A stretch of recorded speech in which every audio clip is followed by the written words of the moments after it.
Good morning મિત્રો. આજની સવારની પ્રેમી સલામ. જય મસીહ કી.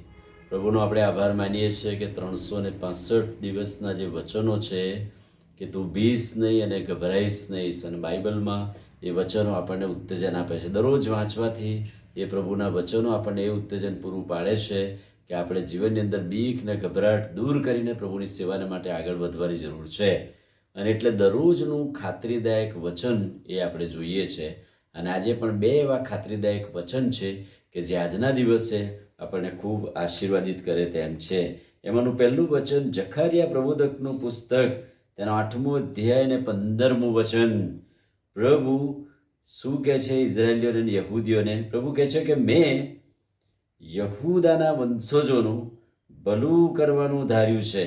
એટલે કે પ્રભુ કહે છે કે મેં યરૂશાલેમનું અને યહૂદાના વંશજોનું ભલું કરવાનું ધાર્યું છે, માટે તમારે બીવું નહીં.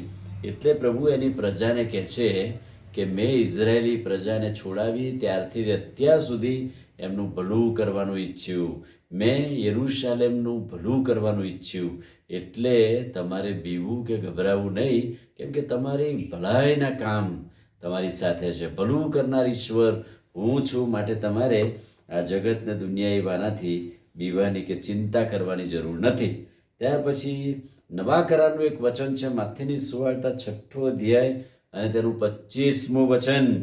પ્રભુ કહે છે કે શિષ્યોને કહે છે કે તમારા જીવને સારું ચિંતા કરશો નહીં કે અમે શું ખાઈશું, શું પીશું.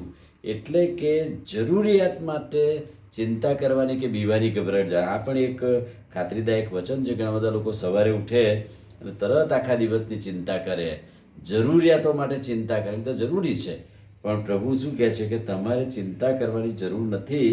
તમારી જરૂરિયાતો હું પૂરું પાડ્યું છું. અને એટલા માટે બે એક્ઝામ્પલ પ્રભુ આપે છે. પહેલો એક્ઝામ્પલ પ્રભુ કહે છે કે તમે આકાશના પક્ષીઓને જુઓ. દરરોજ સવારે ઉઠે છે, કશી ચિંતા નહીં, કોઈ બીક નહીં, કોઈ ગભરાટ નહીં, કોઈ અકસ્માતની બીક નહીં, અને આકાશમાં ઉડે અને કિલોલ કરે, આનંદ કરે, કોઈ ચિંતા નહીં, કોઈ બીક નહીં. એટલે આકાશના પક્ષીઓને જોવાનું કહ્યું. અને પછી બીજું, ખેતરના ફૂલ ઝાડોને જુઓ. સવારે કેટલા સરસ ખીલે છે, બીજાને આનંદ આપે છે. તો ખેતરના ફૂલઝાડોનો વિચાર કરો અને હવે આવતીકાલ માટે કે દિવસની જરૂરિયાત માટે ચિંતા કરશો નહીં, બીસો નહીં અને ગભરાશો નહીં. કેટલું અદ્ભુત ખાતરીદાયક વચન. પ્રભુ કહે છે કે મેં તમારું ભલું કરવાનું ચાહ્યું, હું તમારું ભલું કરીશ.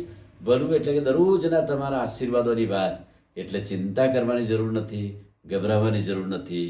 દરરોજનું પૂરું પાડનાર ઈશ્વર હું છું. આમીન. પ્રાર્થના કરીએ. પ્રભુ આજે સવારે તમારા અદ્ભુત ખાતરીદાયક વચનને માટે આભાર.